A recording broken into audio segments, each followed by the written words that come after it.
अस्सलामु अलैकुम वरहमतुल्लाहि वबरकातुहू।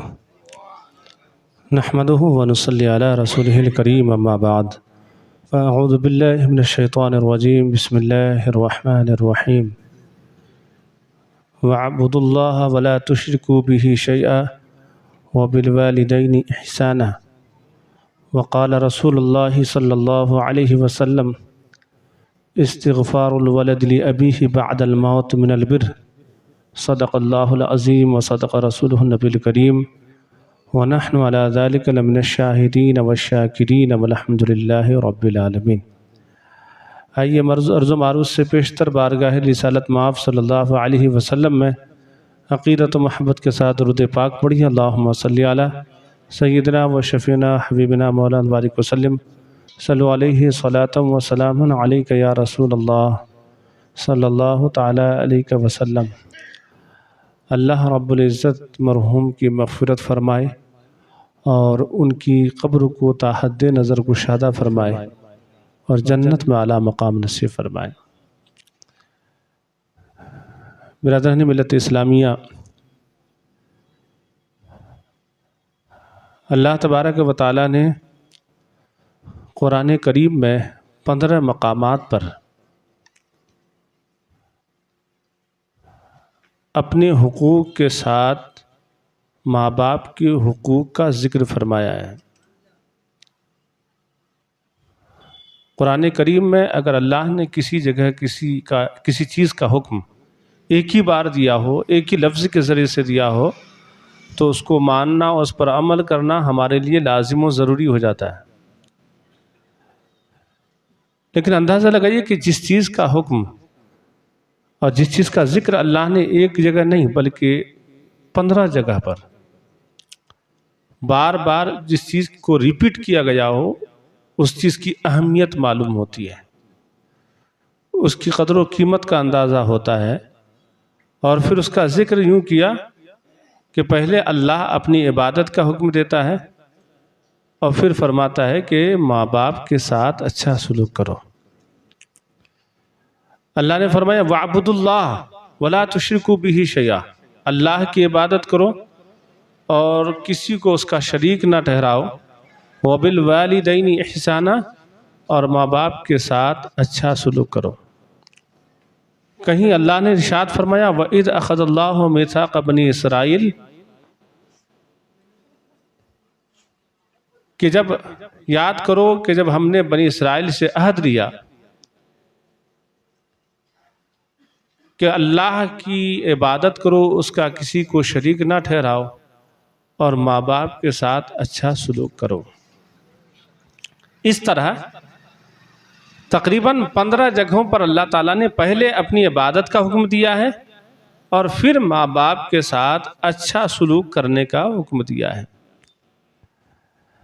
जहाँ बहुत सी बुराइयों और गुनाहों में हम मुलव्विस नज़र आते हैं, वहीं आज का मुआशरा और आज बहुत से नौजवान बहुत से गुनाहों में मुब्तला होते हुए एक अजीम गुनाह और बहुत बड़ी बुराई में मुब्तला नज़र आते हैं, और वो है माँ बाप की नाफरमानी। अल्लाह ताला ने बार बार इस चीज़ का हुक्म दिया कि उनके साथ अच्छा सलूक करो, उनके साथ अच्छा बर्ताव करो, उनके साथ नेकी करो, उनके साथ सिले रहमी करो। कहा गया कि वालिदैन के साथ अच्छा बर्ताव करना जितना ज़रूरी है कि अगर उनकी नाफरमानी की गई तो वो गोया कि वो हराम कर बैठेगा। उनकी गुस्ताखी की, बेअदबी की तो वो रब को नाराज़ कर बैठेगा।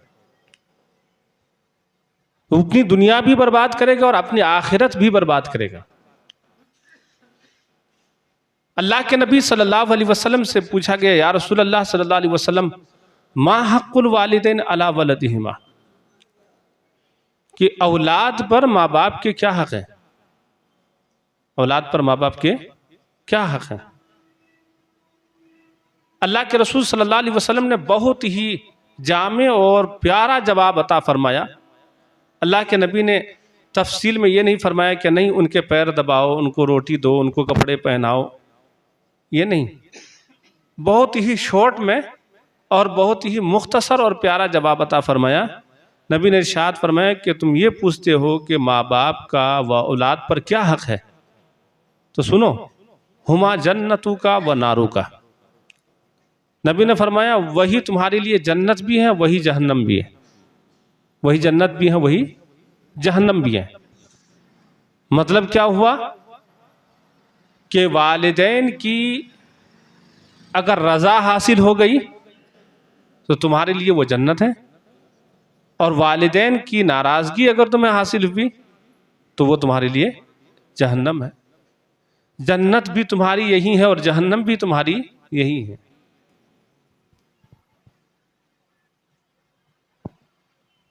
आज के मुआशरे में इसकी चीज की बड़ी कमी महसूस की जाती है।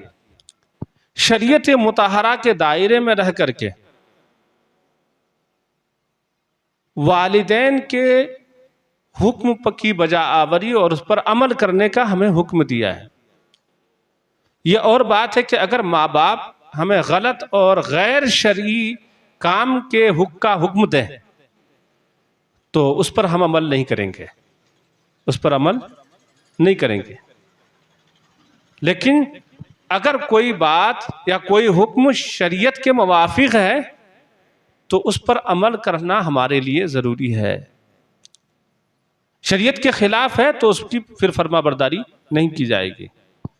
इसलिए कि ऐसी ताअत, ऐसी फर्माबरदारी कि जिसमें अल्लाह की नाफरमानी हो, वो जायज़ नहीं है।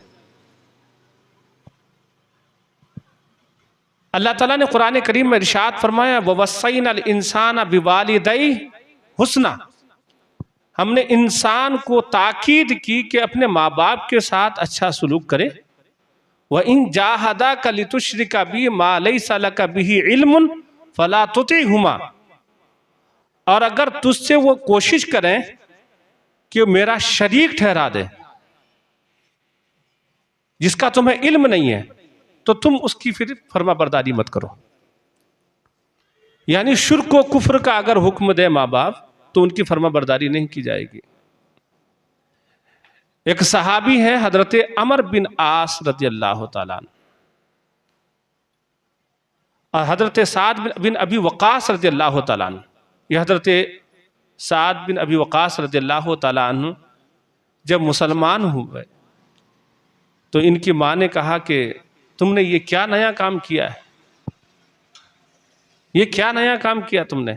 जब तक तुम बाज नहीं आओगे, यानी इस्लाम से नहीं फिर जाओगे, तब तक ना मैं खाऊंगी, ना पीऊंगी, ना सोऊंगी। एक दिन एक रात भूखे प्यासे रही, ना सोई, ना खाई, ना बैठी, कुछ भी नहीं। एक दिन एक रात और गुजर गया।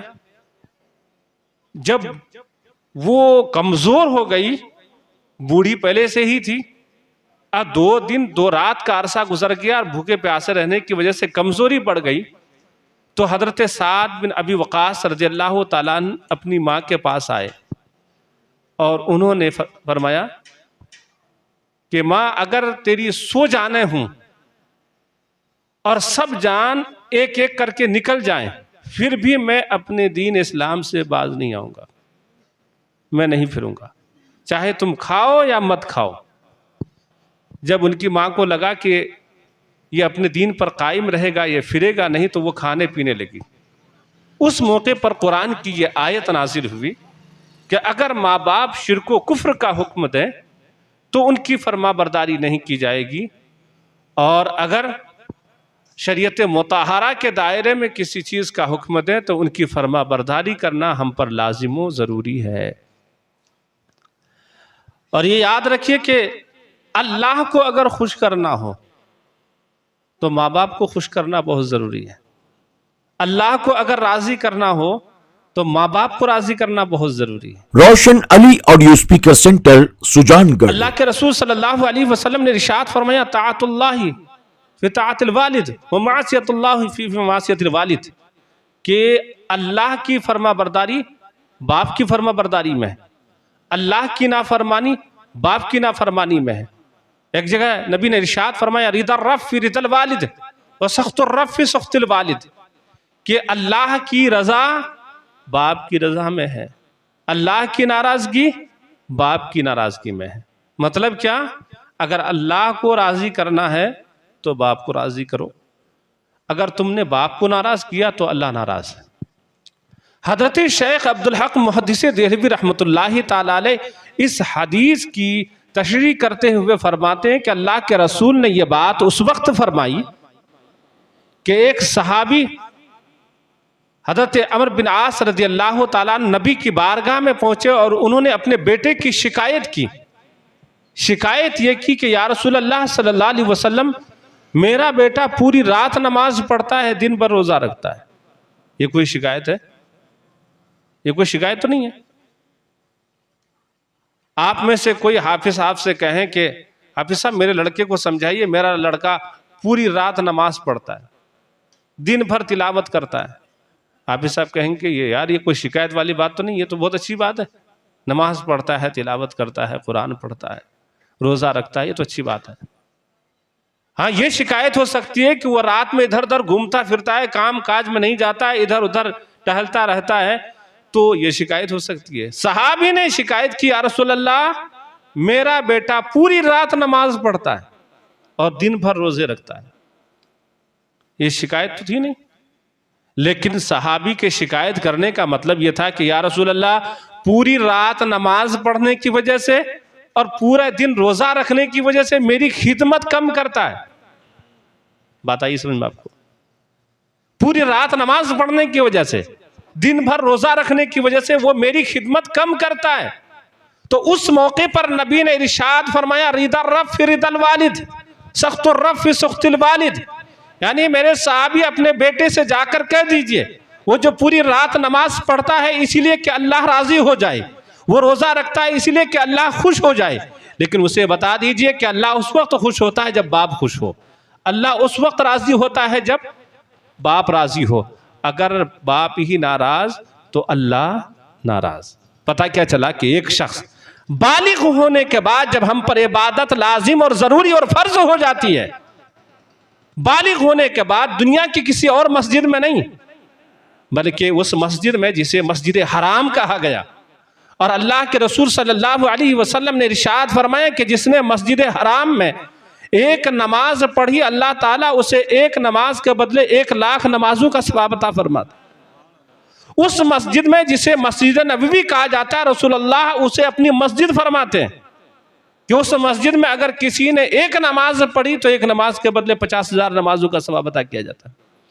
कोई शख्स बालिग हो और बालिग होने से लेकर के मरते दम तक मस्जिद हराम में, ये ईदगाह में, जामा मस्जिद में, जन्नतुल फिरदौस में या किसी और मस्जिद की बात मैं नहीं कर रहा हूं, मस्जिद हराम में, मस्जिद नबवी में पूरी जिंदगी नमाज पढ़े, सजदा रेज रहे, इबादत करे, तस्बीह हो तहलील करे, और दूसरी तरफ उसके माँ बाप उससे नाराज हों, वो इबादत उसके मुंह पर मार दी जाएगी। आज अगर कोई शख्स हरम में रह करके आया हो, बहुत से फखरिया अंदाज में कहते हैं कि मैं तो मौलवी साहब 4 साल हरम में रहा हूं, मैं काम ही वही करता था, 5 टाइम नमाज भी वही पढ़ता था, खाना काबा हमारी निगाहों के सामने होता था। मैंने कहा हाँ ये बहुत फजीलत की बात है, शर्फ की बात है, लेकिन अगर इधर माँ बाप नाराज हैं, इधर माँ बाप को तकलीफ हो रही है, दूसरी तरफ माँ बाप को तुम सदा रहे हो, तो याद रखो कि खाने काबा भले ही तुम्हारी निगाहों के सामने रहा हो, भले ही तुमने मस्जिद हराम में नमाजें पढ़ी हो, भले ही मस्जिद नबी में तुमने इबादत की हो, सारी इबादतें तुम्हारे ऊपर मार दी जाएगी। और ये मैं नहीं कह रहा हूं, आला हजरत ने फतवा रज़विया शरीफ में एक हदीस नकल फरमाया और फरमाया कि 3 शख्स ऐसे हैं कि अल्लाह तबारक व तआला उनके न किसी फर्ज और नफल और न किसी नेक अमल को कबूल करता है। उनका कोई फर्ज अमल कबूल नहीं होता, कोई नफल, कोई भी नेक अमल कबूल नहीं होता। कहा उनमें पहला शख्स वो है जो अपने माँ बाप को सताता है, तकलीफ पहुंचाता है। माँ बाप को सताता है, तकलीफ पहुंचाता है। पता ही चला कि कोई 5 वक्त की नमाज पढ़ रहा है, सदकात व खैरात कर रहा है, ज़कात भी अदा कर रहा है, गरीबों की मदद भी कर रहा है, किसी ने मदरसे बना दिए, मस्जिद बना दी, कोई हाजी बन गया और दूसरी तरफ माँ बाप को तकलीफ पहुंचा रहा है या उन्हें सताया है, तो याद रखें कि उसका हज उसके मुंह पर मार दिया जाएगा, उसकी इबादत उसके मुंह पर मार दी जाएगी, उसका रोज़ा बर्बाद हो जाएगा, उसकी तिलावत बर्बाद हो जाएगी, उसके सारे नेक अमल बर्बाद हो जाएंगे, इसीलिए कि उसने माँ बाप को तकलीफ पहुंचाई है। इतनी बात सुनने के बाद आपको ये अंदाजा होना चाहिए कि माँ बाप का मकाम और मर्तबा कितना बुलंद है। एक शख्स हाजिर हुए नबी की बारगाह में, अर्ज किया, या रसूलल्लाह सल्लल्लाहु अलैहि वसल्लम, मेरी खिदमत का, मेरी मोहब्बत का सबसे ज्यादा हकदार कौन है? मैं सबसे ज्यादा मोहब्बत किससे करूं? मैं सबसे ज्यादा खिदमत किससे करूं, किसकी करूं?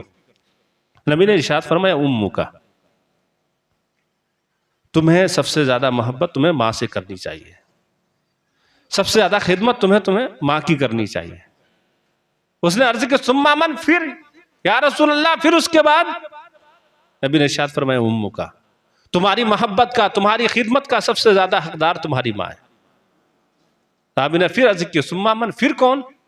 3 बार साहबी ने अर्ज किया, रसूल अल्लाह, मेरी खिदमत का, मेरी मोहब्बत का सबसे ज्यादा मुस्तहिक कौन है? नबी ने इरशाद फरमाया, तुम्हारी माँ, तुम्हारी माँ, तुम्हारी माँ।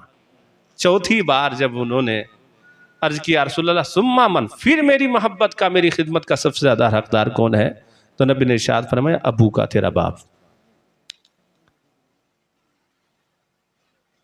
पता ये चला कि माँ बाप दोनों ही हमारी मोहब्बत और खिदमत के ज़्यादा मुस्तहिक हैं, लेकिन माँ का मकाम बाप से कहीं ज़्यादा बुलंद वाला है।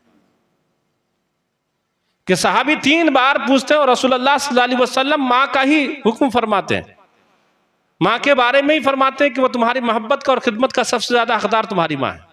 4थी बार नबी ने इरशाद फरमाया कि तुम्हारा बाप है। जाहिर सी बात है कि आप जब कुरान सुनेंगे और पढ़ेंगे तो बारहा ये आयतें आपके सामने आती हैं कि अल्लाह तबारक व तआला ने कुरान में इरशाद फरमाया, इम्मा यबलुगन्ना इंदकल किबर अहदुहुमा व किलाहुमा फला तकुल लहुमा उफ़्फिन वला तनहरहुमा वख़्फ़िद लहुमा जनाहज़्ज़ुल्लि मिनर रहमा वक़ुल रब्बिरहमहुमा कमा रब्बयानी सग़ीरा। माँ बाप की खिदमत तो हर वक्त करनी है, उनकी फरमा बरदारी तो हर वक्त करना है, लेकिन कुरान ने एक उम्र खास की, एक उम्र खास किया। खास किस उम्र को किया? इम्मा यबलुगन्ना इंदकल किबर, कि जब वो बुढ़ापे को पहुंच जाएं, जब वो बुढ़ापे को पहुंच जाएं, तो अब तुम्हें बड़ा एहतियात करने की जरूरत है कि अब अगर वो बुढ़ापे को पहुंच गए हैं, फला तकुल लहुमा उफ़, तुम उन्हें हूं भी मत कहो, तुम उन्हें, ये उफ तो कुरान का लफ्ज है, लेकिन किसी भी जबान में जो लफ्ज नाराजगी का हो, जो लफ्ज नाराजगी का हो, मिसाल के तौर पर आप बहुत जल्दबाजी में थे और घर से जल्दीबाजी में निकले, कोई फोन आया आपके पास, इमरजेंसी काम है, और पीछे से माँ ने कहा बेटा सुनो, और आपने कहा अरे बात समझ में नहीं आई, बाप ने पीछे से आवाज दी बेटा सुनो, आपने कहा इनको अभी ये काम था। कि ये जो नाराजगी के अल्फाज आपने जाहिर किए, कुरान कहा फला तकुल लहुमा उफ, ये कुरान का लफ्ज है, लेकिन किसी भी जबान में, किसी भी भाषा में अगर ऐसा लफ्ज इस्तेमाल किया जो नाराजगी का हो, यानी माँ बाप ने उसे याद किया या माँ बाप ने उसे कोई हुक्म दिया और उसने नाराजगी का इजहार किया, कुरान कहता तुम नहीं कर सकते, तुम उन्हें झिड़क नहीं सकते। आज झिड़क दिया जाता है बड़ी आसानी के साथ, बाप से बहस की जाती है, जबान दराजी की जाती है, मां से तकरार किया जाता है, बाज दफा उनकी बातों का जवाब दिया जाता है और ऐसे जवाब दिया जाता है जैसे कि किसी गैर से वो झगड़ रहा हो। कुरान कहता है कि तुम उन्हें झिड़क भी नहीं सकते, अगर बात करनी है उनसे तो कैसे बात करें? कुरान ने कहा वकुल लहुमा कौलन करीमा, बात करो तो नरमी से करो। जैसे एक गुलाम, एक नौकर, एक खादिम अपने आका से बात करता है, उस तरह आजिज़ी और इनके सारी अदब और एहतराम के साथ तुम्हें माँ बाप से बात करना चाहिए। वख्फिद लहुमा जनाहज़्ज़ुल्लि मिनर रहमा, कहा नरमी से आजिज़ी का बाजू बिछा दो। वक़ुल रब्बिरहमहुमा कमा रब्बयानी सगीरा, और रब की बारगाह में ये अर्ज करके परवरदिगार तू हमारे माँ बाप पर रहम फरमा जैसे कि इन्होंने बचपने में हमें पाला है, बचपने में हमें पाला है। अच्छा, आप में से अक्सर लोग साहिब औलाद हैं, अक्सर लोग यानी औलाद वाले हैं, बच्चे हैं सबके। जिनकी औलाद है वो अच्छी तरह से इस बात को समझ सकते हैं कि उनको अपनी औलाद से कितनी मोहब्बत है, औलाद से कितनी मोहब्बत है। अच्छा, माल से भी मोहब्बत है हमें, औलाद से भी मोहब्बत है, लेकिन इंसान की जिंदगी का तर्ज अमल देखिए। एक इंसान दिन रात मेहनत करता है दौलत जमा करने के लिए, पूरी जिंदगी खत्म कर देता है दौलत जमा करने के लिए। आप में से बहुत से लोगों के पास करोड़ों रुपए हो सकते हैं, आपने न जाने कितने साल मेहनत की और लाखों रुपए जमा किया। किसी के पास मिसाल के तौर पर 10 लाख बैंक बैलेंस है, आपने बहुत मेहनत की है 10 लाख को जमा करने में। खुदा ना खास्ता, अल्लाह ना करे, कल किसी के बेटे को कोई बीमारी हो गई और उस बीमारी के पीछे 10 लाख खर्च करना पड़े, वरना डॉक्टर ये कहे कि अगर आप इलाज नहीं करते हैं तो आपका बेटा जाएगा। मैं एक एग्जाम्पल दे रहा हूं आपको। हमें माल से भी मोहब्बत है, औलाद से भी मोहब्बत है, लेकिन अब यहां मोहब्बत टकराव में है। माल अपनाता हूं तो बेटा जाएगा, बेटे को अपनाता हूं तो माल जाएगा। आप किसको चॉइस करेंगे? हर शख्स यही कहेगा कि बेटे को। आप कहेंगे कि नहीं, माल है, दौलत है, आज चला जाएगा लेकिन कल आ जाएगा, बेटा रहेगा तो माल फिर वापस आ जाएगा। हर एक समझदार और अक्लमंद शख्स यही कहेगा कि 10 लाख रुपए भले ही मैंने बहुत मेहनत और मशक्कत के साथ जमा किया है, लेकिन बेटे की जान खतरे में है, मैं 10 लाख को उसके पीछे खत्म कर दूंगा। कोई भी 10 लाख बचाना नहीं चाहेगा, बेटे को कुर्बान करना नहीं चाहेगा, बल्कि बेटे पर उस 10 लाख को कुर्बान करके बेटे की जान बचाना चाहेगा। यह औलाद से मोहब्बत है। आप देखिए कि जब हमारे बच्चे छोटे होए तो हम उनसे कितनी मोहब्बत करते हैं। वो उल्टा बोल दे तो प्यार से हम उसका जवाब देते हैं, गाली जबान से निकल गई तो प्यार से उसको समझाते हैं। यानी कोई चीज गिरा दे तो भी हम उन्हें डांटने को तैयार नहीं, कोई गलती कर दे तो हम उन्हें डांटने को तैयार नहीं है। हमारा बेटा हमारे सामने कोई गलती करे, हम उसे डांटते नहीं हैं या हम दिल में उसे बुरा नहीं समझते, बल्कि प्यार और मोहब्बत के साथ उसे सलटाने की कोशिश करते हैं।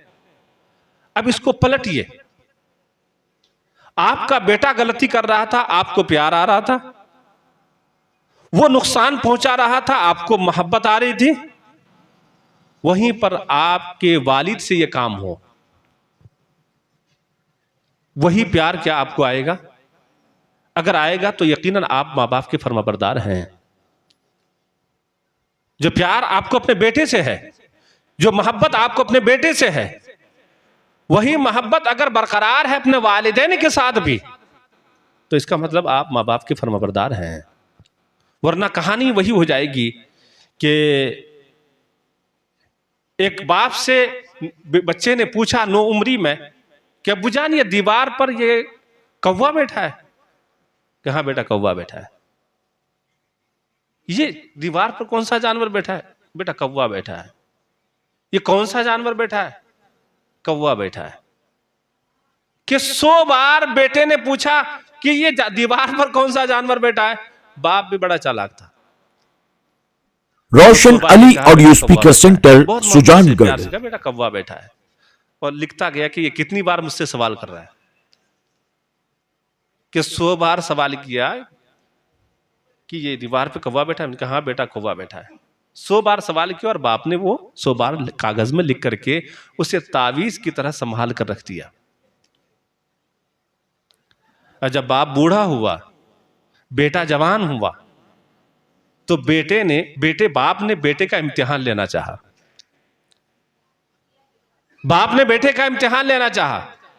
उसे भी नजर आया बुढ़ापे के आलम में दीवार पर कौवा, और कहा बेटा देखो ये दीवार पर कौवा बैठा है। बेटे ने कहा हाँ अब्बू जान ये कौवा बैठा है। बाप ने फिर कहा कि बेटा ये दीवार पर कौवा बैठा है। बेटे को गुस्सा आएगा। दूसरी बार बाप ने जैसे ही पूछा कि बेटा दीवार पर कौवा बैठा है, बाप को गुस्सा, बेटे को गुस्सा आ गया और कहा बाबा जी ये क्या काएं लगा रखी है आपने?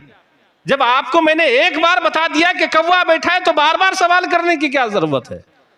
तो बूढ़े बाप ने वो जो कागज संभाल कर रखा था वो निकाला और वो पुराना कागज अपने बेटे की निगाहों के सामने कर दिया कि बेटे देख, जब तू बच्चा था और मैं जवान था, तूने भी दीवार पर कौवा बैठा देखा था और तुमने मुझसे 100 बार पूछा था कि ये दीवार पर कौन सा जानवर बैठा है।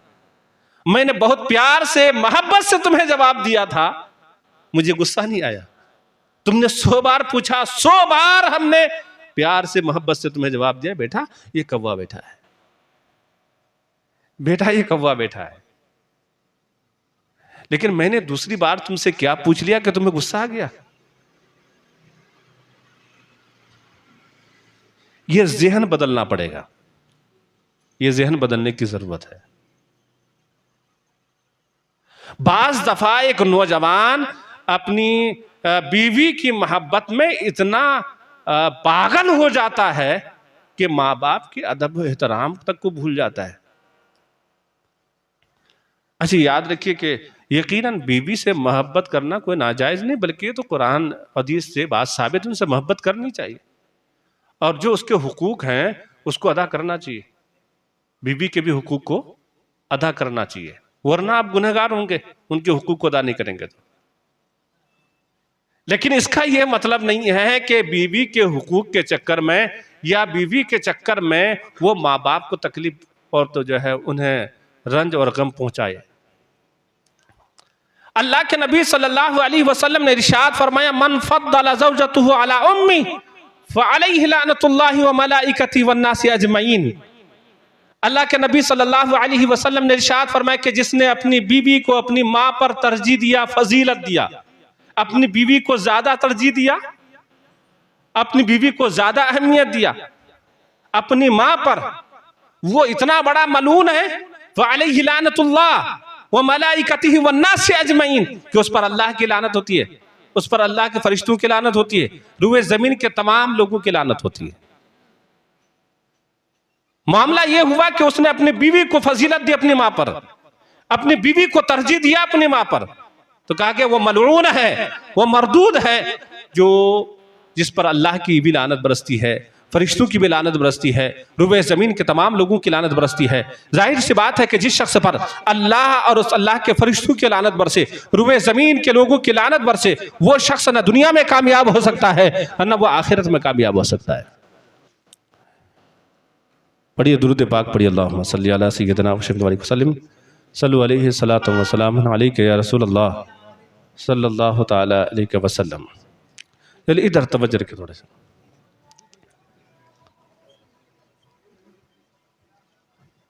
कहा वालिदैन अगर जिंदा हैं तो उनकी खिदमत करके जन्नत हासिल कर लो। अल्लाह के नबी सल्लल्लाहु अलैहि वसल्लम ने इरशाद फरमाया कि जलीलो खार हो वो शख्स, जलीलो खार हो वो शख्स, 3 बार फरमाया। साहबा ने अर्ज किया या रसूलल्लाह सल्लल्लाहु अलैहि वसल्लम वो जलीलो खार शख्स कौन है, वो जलील शख्स कौन है?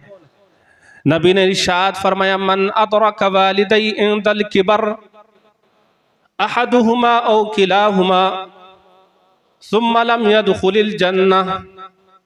नबी ने इरशाद फरमाया कि जिसने अपने माँ बाप को या उनमें से किसी एक को बुढ़ापे में पाया और उनकी खिदमत करके जन्नत में हासिल ना हो सका, वो शख्स जलील है।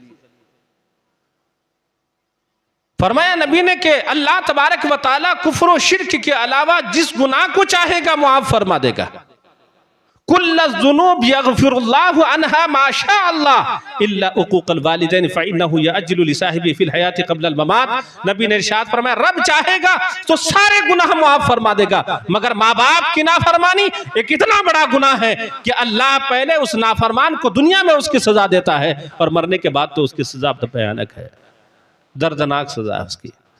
आपको मैं शॉर्ट में अगर बताऊं तो माँ बाप के नाफरमान को मरते वक्त कलमा नसीब नहीं होता। हो सकता है कि उसे कलमा नसीब ना हो, ऐसा नबी के दौर में हुआ है। हजरत अब्दुल्ला बिन सलाम सहाबी हैं नबी के, बिस्तरे मर्ग पर आखिरी सांस ले रहे थे। हजरत अली ने फरमाया कि एक शख्स आया और अर्ज किया, या रसूल अल्लाह सल्लल्लाहु अलैहि वसल्लम, अब्दुल्ला बिन सलाम बिस्तरे मर्ग पर हैं, आखिरी सांस ले रहे हैं, आप तशरीफ ले चले। हुज़ूर सल्लल्लाहु अलैहि वसल्लम ने साहबा से फरमाया, मेरे साहबा चलो अपने भाई का दीदार कर लो। रसूलुल्लाह सल्लल्लाहु अलैहि वसल्लम हजरत अब्दुल्ला बिन सलाम के सिरहाने के पास जाकर खड़े हुए और अब्दुल्ला बिन सलाम से फरमाया, पढ़ो अशहदु अल्ला इलाहा इल्लल्लाह व अशहदु अन्ना मुहम्मदन अब्दुहु व रसूलुहु। नहीं पढ़ा गया कलमा, जबान पर कलमा नहीं आया। नबी करीम सल्लल्लाहु अलैहि वसल्लम ने हजरत बिलाल को उनकी बीवी के पास भेजा और फरमाया कि जाओ पूछो कि इनका दुनिया में अमल कैसा था, इनका काम क्या था। हजरत बिलाल रदियल्लाहु ताला अन्हु हजरत अब्दुल्ला बिन सलाम की बीवी के पास गए, उनसे पूछा कि इनका अमल कैसा था, इनका दुनिया में जिंदगी गुजारने का तरीका क्या था, इनका काम क्या था। उनकी बीवी ने क्या कहा समझने की जरूरत है। उनकी बीवी ने कहा कि रसूलुल्लाह के हक की कसम। उनकी बीवी ने कहा, जब से इनके साथ मेरा निकाह हुआ है कभी भी ऐसा नहीं हुआ कि इनकी कोई नमाज नबी के पीछे छूट गई हो। हर नमाज को इन्होंने नबी के पीछे पढ़ा है। नबी के पीछे 5 वक्त की नमाज पढ़ने वाला शख्स, आज आलम यह है कि उनकी जबान पर कलमा नहीं आ रहा है। उनकी बीवी ने कहा, कोई ऐसा दिन नहीं जाता जिस दिन ये सदका और खैरात नहीं करते। हर दिन सदका करते हैं, हर दिन खैरात करते हैं, हर नमाज को नबी के पीछे पढ़ते हैं। बात सिर्फ इतनी सी है कि इनकी मां इनसे नाराज है, इनकी मां इनसे नाराज है। अल्लाह के नबी सल्लल्लाहु अलैहि वसल्लम ने हजरत बिलाल से फरमाया, बिलाल जाओ इनकी मां को बुला कर लाओ। हजरत बिलाल गए, लेकिन उनकी मां इतनी नाराज थी कि हजरत बिलाल को इनकार कर दिया उन्होंने, नहीं आई, नहीं मानी। फिर अल्लाह के नबी सल्लल्लाहु अलैहि वसल्लम ने हजरत उमर और हजरत अली रदियल्लाहु ताला अन्हुमा को भेजा कि जाओ इनकी मां को बुला करके लाओ। ये दोनों साहबी जब गए तो वो मान गई और आ गई रसूलुल्लाह की बारगाह में।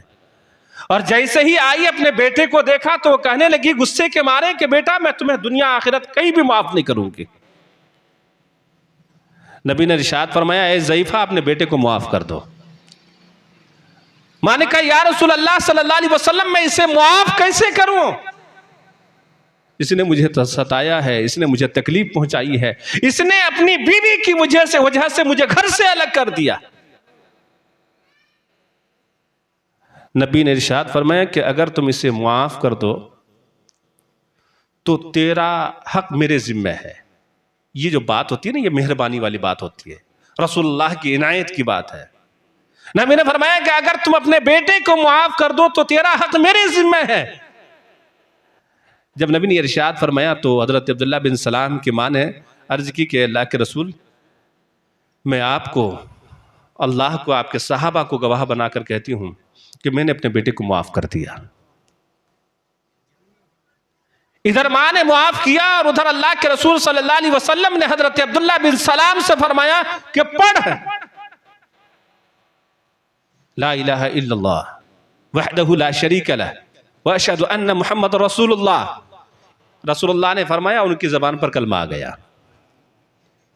कलमा पढ़ा, रूह परवाज हो गई,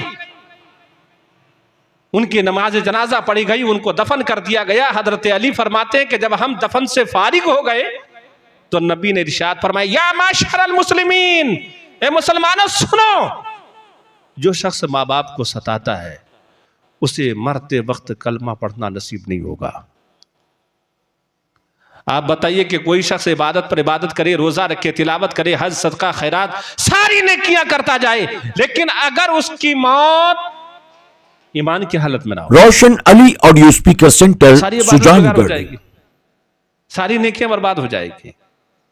इसीलिए ये बात हमें दिमाग में रखने की ज़रूरत है कि अल्लाह की इबादत भी करनी है और माँ बाप की इताअत भी करनी है, माँ बाप की इताअत भी करनी है। जिंदा है तो उनकी इताअत कीजिए।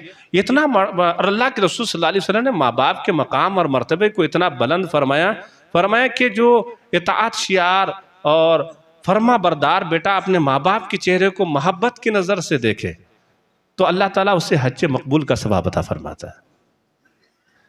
साहबा ने अर्ज किया, या रसूल अल्लाह सल्लल्लाहु अलैहि वसल्लम, व इन नज़र कुल्ल मिया व इन नज़र कुल्ल यौमिन मिअत मर्रा, या रसूल अल्लाह अगर कोई बेटा 100 बार देखे तो, एक बार देखे तो एक हज मकबूल का सवाब। कोई फरमा बरदार बेटा अगर माँ बाप के चेहरे को 100 बार दिन में देखे, नबी ने इरशाद फरमाया, नाम अल्लाहु अकबर व अतियब, 100 बार देखे 100 हज मकबूल का सवाब अता किया जाएगा। अल्लाह बहुत बड़ा है, वो पाक है। अजय देखिए, पहले क्या होती थी, जंगें होती थी और जो शहीद हो जाता था उसे बहुत बड़ा मकाम अता किया जाता था। शहीद नहीं होता था तो उसे गाजी कहा जाता था। जो लोग जंग में जाते थे वो ये सोच करके जाते थे कि हो सकता है जान भी चली जाए, हो सकता है कि जान भी चली जाए। आज कोई मस्जिद जाने को तैयार नहीं, वो अपनी गर्दन कटाने के लिए मैदान जंग में चले जाते थे। एक सहाबी हाजिर हुए, अर्ज किया, या रसूलुल्लाह सल्लल्लाहु अलैहि वसल्लम, मैं जंग में जाने का मैंने इरादा कर लिया है, आपसे मशवरा के लिए हाजिर हुआ हूं। जंग में जाना कोई मामूली बात नहीं है। उन्होंने कहा, मैं जंग में जाने का इरादा कर लिया है, आपसे मशवरा के लिए आया हूं, या रसूलल्लाह आप हुक्म फरमाएं। नबी ने इरशाद फरमाया, क्या तुम्हारी माँ जिंदा है? उन्होंने अर्ज किया, हाँ हमारी माँ जिंदा है।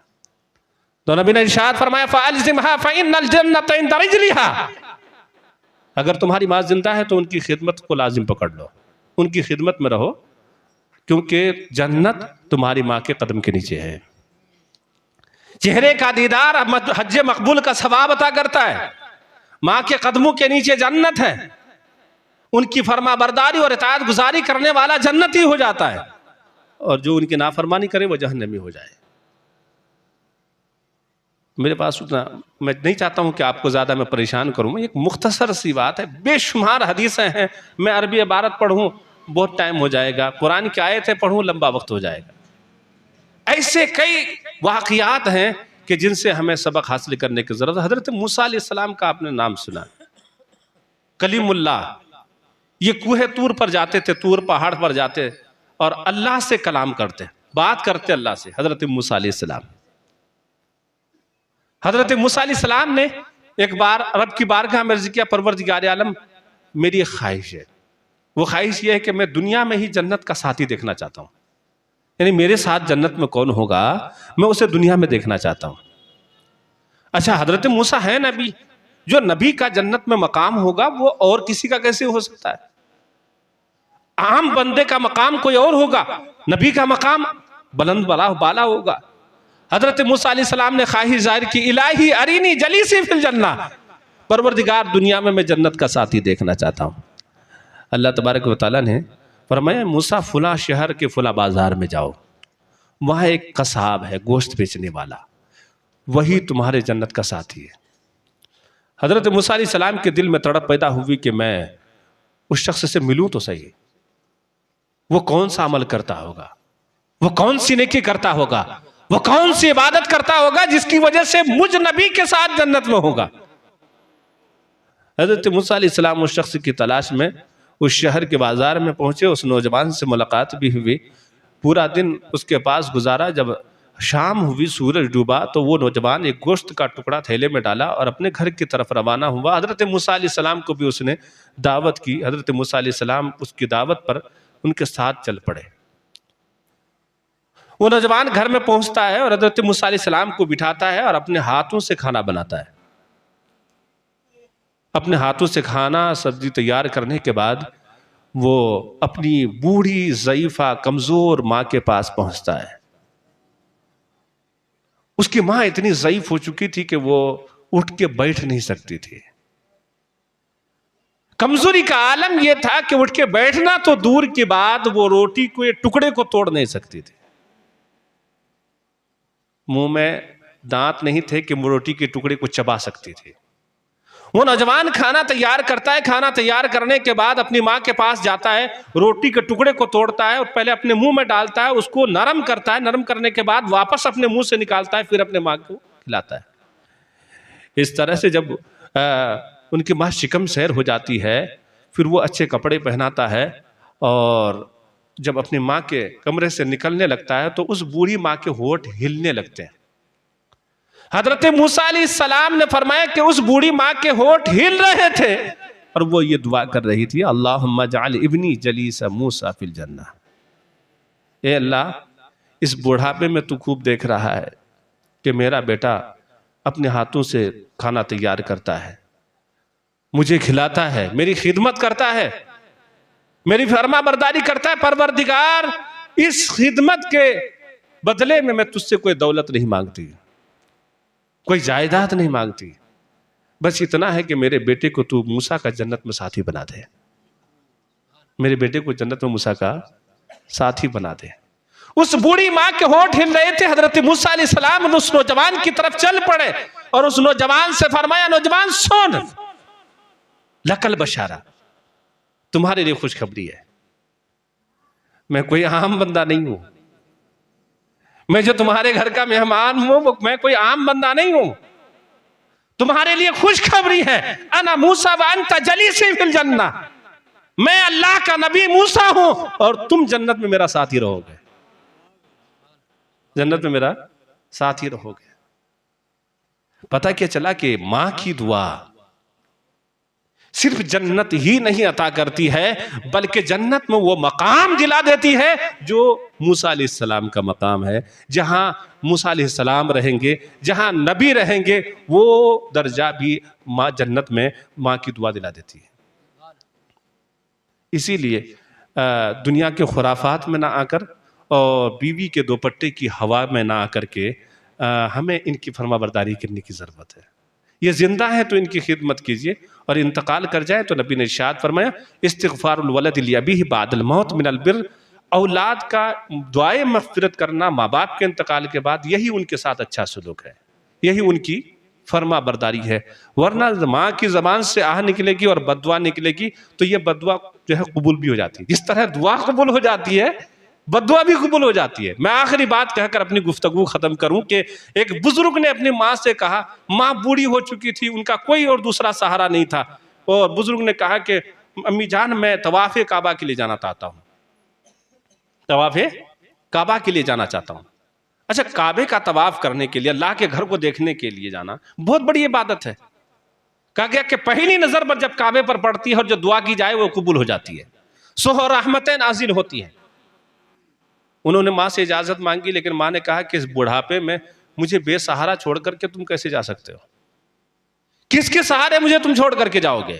अच्छा, वो दौर बड़ा ऐसा नहीं था कि आज हम यहाँ से बैठे दिल्ली से एरोप्लेन में और 5 घंटे में सऊदी अरब पहुंच गए, जिद्दा पहुंच गए, उम्रा किया और खाने काबा को देखा, मस्जिद नबवी, रोज़े रसूल को देखा और वापस पलट आए। वो दौर था ही नहीं।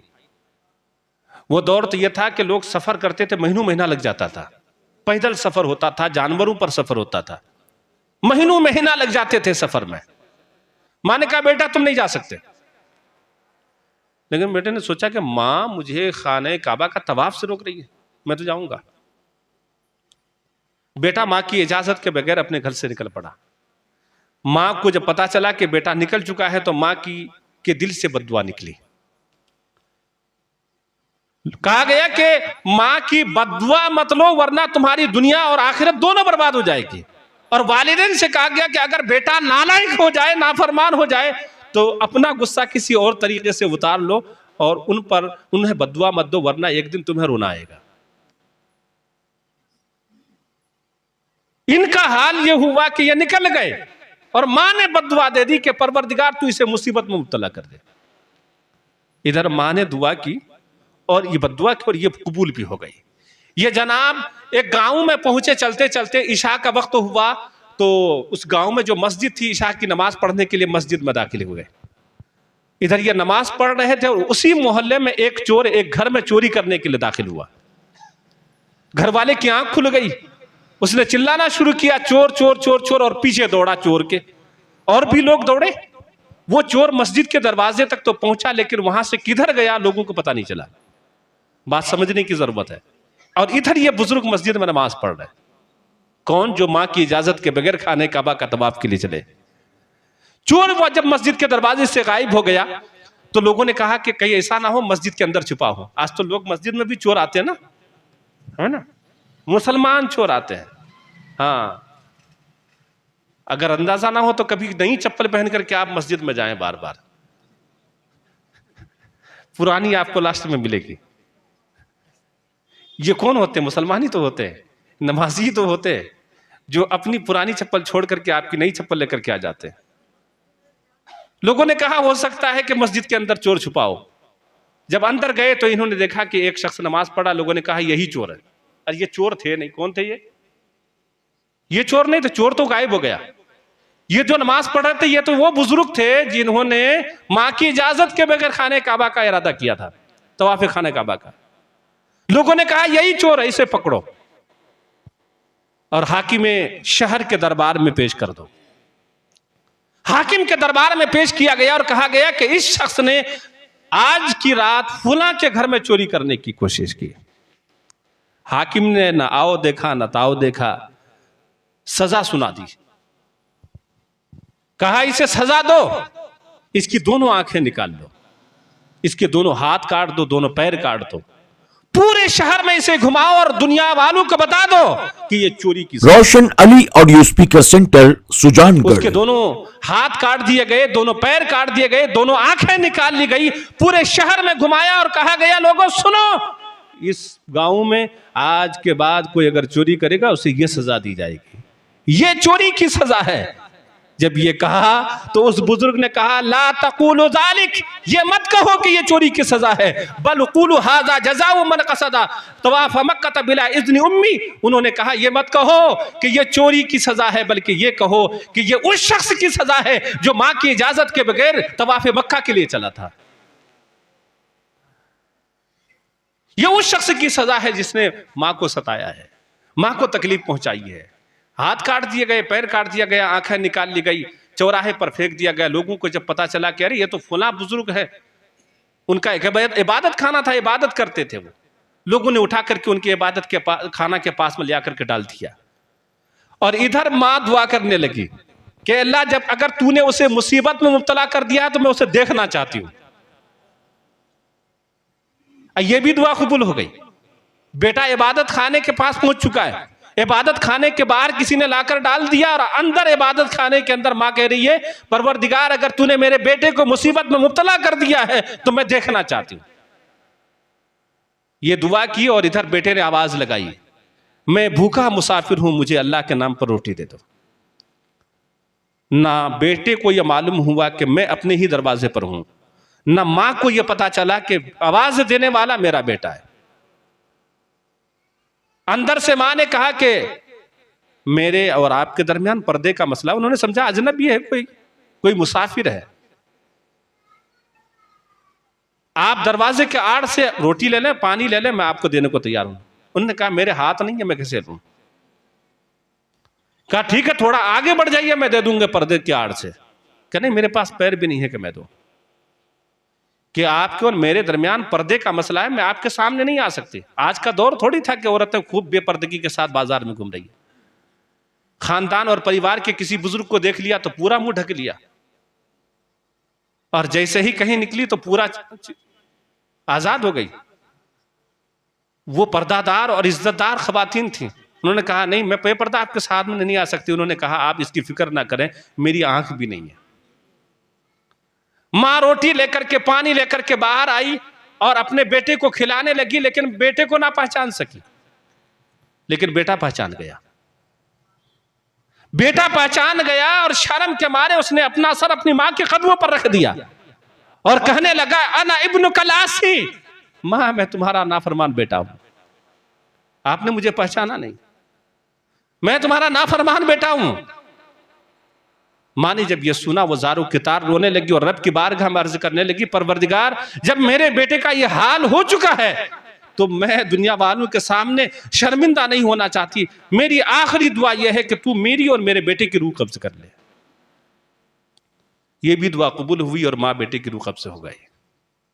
पता क्या चला कि माँ की दुआओं में बड़ी ताकत होती है, माँ की दुआओं से पहाड़ भी टल सकता है। इसीलिए इधर उधर ठोकरें खाने के बजाय, इधर उधर मारे मारे फिरने के बजाय ज़रूरी है कि अपने माँ बाप की सेवा करें। आजकल लोग इधर उधर खूब सेवा में लगे रहते, हाँ, इधर उधर सेवाओं में खूब लगे रहते। काम अंसरहु अयमुद्दलहु फी उम्री व युज़ादु फी रिज़्क़ी फलियबिर वालिदै वलियसिल रहमतन। ये मौलानाओं के चक्कर में, पीरों के चक्कर में कि तावीज़ दे दो, इयां कर दो, बियां कर दो ताकि हमारी रोजी बढ़ जाए। नबी ने नुस्खा बताया, नबी ने नुस्खा बताया। मौलवी तो मैं भी हूं ना, लेकिन बात जो सही है वो तो बोलना पड़ेगा ना। हाँ, जैसे हम लोग चले आते ना किसी के पास भी और वो सामने से सामने वाला बोल दिया 11,000 रुपए दो, आप तैयार हो गए। कहा भाई तुम्हारी दुआएं कबूल होने का जरिया तुम्हारे घर में मौजूद है, तुम्हारी रोजी के बढ़ने का जरिया तुम्हारे घर में मौजूद है, तुम्हारी उम्र के बढ़ने का जरिया तुम्हारे घर में मौजूद है। नबी ने इरशाद फरमाया जिसे ये पसंद हो, जो ये चाहता है कि अल्लाह उसकी उम्र बढ़ा दे, उसकी रोजी बढ़ा दे, उस शख्स को चाहिए कि माँ बाप के साथ अच्छा सलूक करे। अल्लाह उसकी उम्र भी बढ़ा देगा, रोजी भी बढ़ा देगा। अल्लाह तबारक व तआला हम सबको माँ बाप के साथ अच्छा सलूक करने की तौफीक अता फरमाए। और बतौरान खिताब अगर किसी तरह की शरई गलती हुई अल्लाह ताला माफ़ फरमाए। व आखिर दावाना अल्हम्दुलिल्लाह।